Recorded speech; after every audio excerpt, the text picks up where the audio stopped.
높은 곳에 올라서면 심장이 쿵 내려앉는 느낌 아시는 분들 계시죠?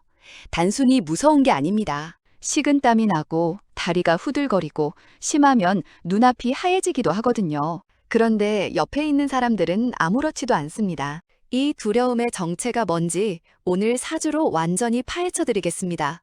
더 놀라운 사실이 있습니다. 높은 곳에서 떨어진 적도 없고 트라우마 경험이 전혀 없는데도 이 공포를 갖고 태어난 분들이 있거든요. 의학으로는 설명이 안 되는 경우입니다. 오늘 그 비밀이 당신의 사주 안에 새겨진 전생의 흔적일 수 있다는 이야기를 드리려 합니다. 끝까지 함께 해주시면 평생 안고 살아온 그 두려움의 정체를 마침내 알게 되실 겁니다. 먼저 고소공포증이 얼마나 흔한지 알고 계십니까? 전 세계 인구의 5%에서 10%가 고소공포증을 가지고 있습니다. 우리나라만 해도 수백만 명이죠. 단순히 높은 곳이 조금 무서운 수준이 아닙니다. 에스컬레이터를 못 타는 분도 있고 아파트 베란다에 나가지 못하는 분도 있습니다. 유리 엘리베이터 앞에서 발이 굳어버리는 분들도 계시거든요. 의학에서는 이걸 특정 공포증으로 분류합니다. 경험이나 학습에 의해 생겼다고 보죠. 하지만 높은 곳에서 떨어진 적도 없고 그런 충격적인 기억이 전혀 없는데도 이 공포를 갖고 태어난 분들이 너무 많습니다. 사주 명리학은 그 이유를 다른 곳에서 찾습니다. 사주에서 전생이란 개념을 어떻게 볼까요? 사주 명리학에서는 인간이 전생의 업과 인연을 안고 태어난다고 봅니다. 태어난 연월일시, 즉 사주 팔자 안에 그 흔적이 새겨져 있다는 거죠. 전생에 겪은 강렬한 경험이 영혼에 각인되어 현생으로 이어진다는 겁니다. 특히 죽음의 방식은 영혼에 가장 깊이 새겨진다고 합니다. 전생에 어떻게 생을 마감했느냐에 따라 현생에서 특정 상황에 대한 공포가 나타난다는 거죠. 불에 타 죽었으면 불공포증, 물에 빠져 죽었으면 물공포증, 그리고 높은 곳에서 떨어져 죽었으면 고소공포증으로 나타날 수 있다는 겁니다. 물론 모든 것을 단정짓기는 어렵습니다. 그러나 수십 년간 사주를 봐온 명리학자들이 공통적으로 발견한 패턴이 있거든요. 오늘 그 패턴을 하나하나 짚어드리겠습니다. 그렇다면 어떤 사주가 고소공포증과 연관이 있을까요? 첫 번째로 살펴볼 것은 금극목의 구조입니다. 사주에서 금 기운이 지나치게 강하고 목 기운이 극도로 약한 경우를 봐야 합니다. 금이 목을 억누르는 이 구조가 과도하게 작용할 때 높은 곳에 대한 공포가 나타나는 사례가 많다고 해요. 왜 그럴까요? 목은 나무를 상징합니다. 하늘을 향해 뻗어 올라가는 에너지죠. 그런데 이 목 기운이 극도로 약하면 높이를 향해 나아가는 힘 자체가 차단됩니다.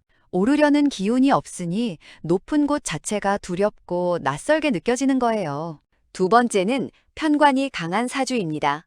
편관은 칠살이라고도 불립니다. 극단적인 힘, 압박, 위협의 에너지를 담고 있죠. 이 편관이 일간을 강하게 압박하는 사주 구조에서 특정 공포증이 나타나는 경우가 많습니다. 특히 편관이 연주나 월주에 자리하면서 일간을 직접적으로 극하는 경우 전생의 극단적인 죽음이나 위험한 경험과 연결된다고 봅니다. 이런 분들의 꿈에는 높은 곳에서 떨어지거나 위험한 상황에 처하는 꿈이 반복적으로 나타나는 경우가 많거든요. 단순한 꿈이 아닐 수 있습니다. 잠깐, 여기서 중요한 게 있습니다. 역마살과의 관계입니다. 역마살은 이동과 변화를 상징합니다. 많이 돌아다니고 이동이 잦은 팔자거든요. 그런데 아이러니하게도 역마살이 강한 분들 중에 높은 곳이 무서운 분들이 계십니다. 이 조합이 왜 나타날까요? 전생의 여행이나 이동 중에 높은 곳에서 사고를 당한 영혼이 역마살을 가지고 다시 태어나는 경우가 있다고 합니다. 이동 자체는 두렵지 않은데 높이와 결합된 상황에서 극심한 공포가 나타나는 거죠. 산을 오르다가 다리 위에서 혹은 험준한 지형에서 겪은 전생의 기억인 겁니다. 네 번째로 화개살을 가진 분들 이야기를 빼놓을 수 없습니다. 화개살은 영적인 기운, 과거와의 연결, 전생의 인연과 깊은 관련이 있거든요. 화개살이 있으면서 동시에 고소공포증이 있다면 이건 단순한 공포가 아닐 가능성이 높습니다. 화개살이 있는 분들은 전생의 기억이 비교적 선명하게 남아있는 경우가 많다고 하죠. 어렸을 때 설명할 수 없는 두려움이나 특정 장소에서 강렬한 느낌을 경험한 분들이 여기 해당됩니다. 높은 곳에 올라가면 마치 그 공간에 대한 기억이 깨어나는 것처럼 두려움이 밀려온다고 하거든요. 지금 이 이야기가 남의 이야기 같지 않다면 계속 들어주세요. 다섯 번째로 지지에서 특히 주목할 것은 술토와 진토입니다. 이 둘은 사주에서 고, 즉 창고이자 무덤을 상징하는 자리죠. 사주에 술이나 진이 강하게 작용하면서 다른 공포 관련 기운이 겹칠 때 전생에서의 죽음과 연관된 두려움이 남아있을 수 있다고 봅니다. 이게 핵심인데요. 연주는 전생과 가장 가까운 자리입니다. 태어난 해에 천간과 지지, 즉 연간과 연지에서 전생의 흔적을 읽을 수 있거든요. 여기에 편관이나 극단적인 기운이 자리하고 있다면 전생에 그 기운과 관련된 강렬한 경험이 있었다고 해석합니다. 월주는 초년 환경을 보는 자리이기도 하지만 전생에서 가장 강하게 작용했던 습관이나 패턴을 담고 있다고 보기도 합니다. 그렇다면 전생에는 구체적으로 어떤 삶을 살았을까요? 사주 전문가들이 분석한 바에 따르면 고소공포증을 가진 분들의 전생 패턴 중 몇 가지가 반복적으로 나타납니다. 첫 번째는 절벽이나 산에서의 추락사입니다. 전쟁터에서 절벽으로 몰려떨어지거나 산악지형에서 실족한 경우죠. 조선시대나 그 이전, 이 땅에서는 실제로 그런 일들이 빈번했습니다. 전쟁 중에 절벽에서 뛰어내려야 했던 사람들, 험준한 산길에서 목숨을 잃은 사람들의 영혼이 다시 이 땅에 태어났을 때 그 기억이 남아있는 거예요. 두 번째는 처형과 관련된 경우입니다. 역사적으로 높은 곳에서 형벌을 받거나 투신을 강요당한 경우가 있었거든요. 성벽 위에서 혹은 높은 구조물에서 일어난 폭력적인 경험이 영혼에 깊이 새겨진 겁니다. 이런 분들은 높은 곳에서 아래를 내려다보는 순간 이유 모를 공포와 함께 가슴이 조여드는 느낌을 받는다고 합니다. 세 번째는 의외인데요. 높은 곳에서 일하던 직업인이었을 수도 있습니다.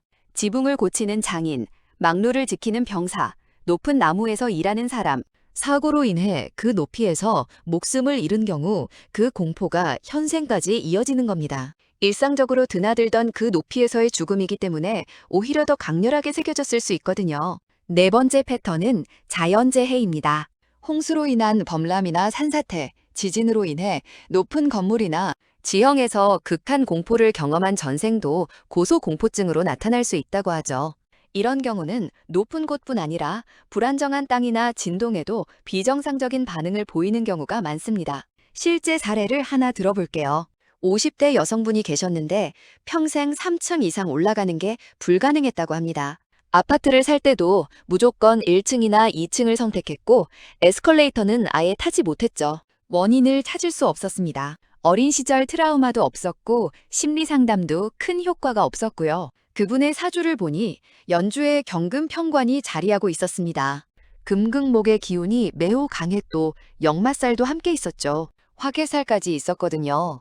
명리학자는 전생에 이동 중 높은 곳에서의 사고로 생을 마감했을 가능성이 높다고 했습니다. 그 말을 들은 순간 그분이 눈물을 흘리셨다고 해요. 왜인지는 모르겠지만 그 말이 맞는 것 같다는 강렬한 느낌이 들었다고요. 또 다른 사례가 있습니다. 30대 남성분인데 야외 수영장에 다이빙대가 두려워서 올라가지 못한다고 했습니다. 일반적인 수영은 잘하는데 높이가 결합되면 전혀 다른 공포가 몰려온다는 거죠. 사주에는 임수일간의 금 기운이 강하게 작용하고 있었습니다. 편관의 힘이 막강했고 고가 연주에 자리했죠. 전생에 물가절벽이나 높은 곳에서의 익사와 연관이 있을 가능성이 크다고 분석됐습니다. 물과 높이라는 두 요소가 결합된 공포가 정확히 그 부분에서 나타나고 있었으니까요. 그렇다면 이 공포를 어떻게 다스릴 수 있을까요? 첫 번째로 공포의 정체를 아는 것 자체가 치유의 시작입니다. 내가 왜 이런 공포를 느끼는지, 그 뿌리가 어디에 있는지를 알게 되면 공포의 강도가 달라지거든요. 이건 단순한 위로가 아닙니다. 심리학에서도 공포의 원인을 이해하는 것이 치료의 핵심 단계라고 보거든요. 전생의 기억에서 비롯된 것이라면 그건 지금의 내가 만든 공포가 아닙니다. 오래전 다른 삶에서 겪었던 고통의 잔재인 거죠. 그걸 인식하는 것만으로도 현생의 나는 조금 자유로워질 수 있습니다. 두 번째, 사주에서 보완이 필요한 기운을 채워주는 방법이 있습니다. 금 기운이 너무 강해서 목 기운이 약한 경우라면 목을 상징하는 방향이나 색깔, 식물 등을 활용하는 방법이 있거든요. 동쪽 방향, 초록색, 나무 소재의 물건.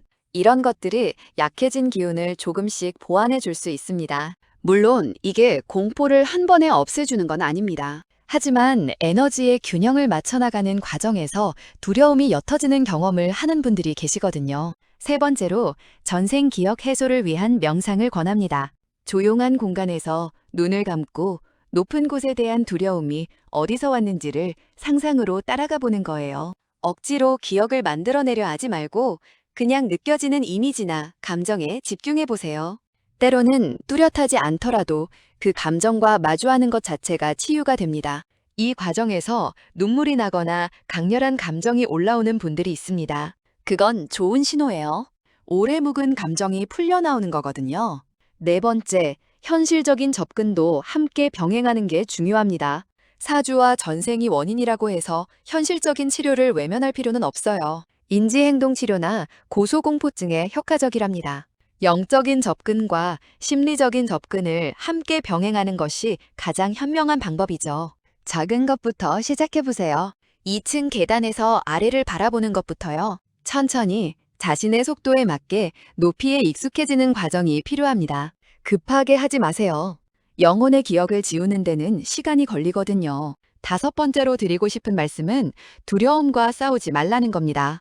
고소공포증이 있는 분들은 그 공포 자체를 부끄러워하거나 극복해야 한다는 강박을 갖는 경우가 많습니다. 하지만 전생에서 비롯된 두려움이라면 그건 무언가를 경고하는 영혼의 기억이기도 합니다. 적당한 조심성은 오히려 당신을 지켜주는 힘일 수 있거든요.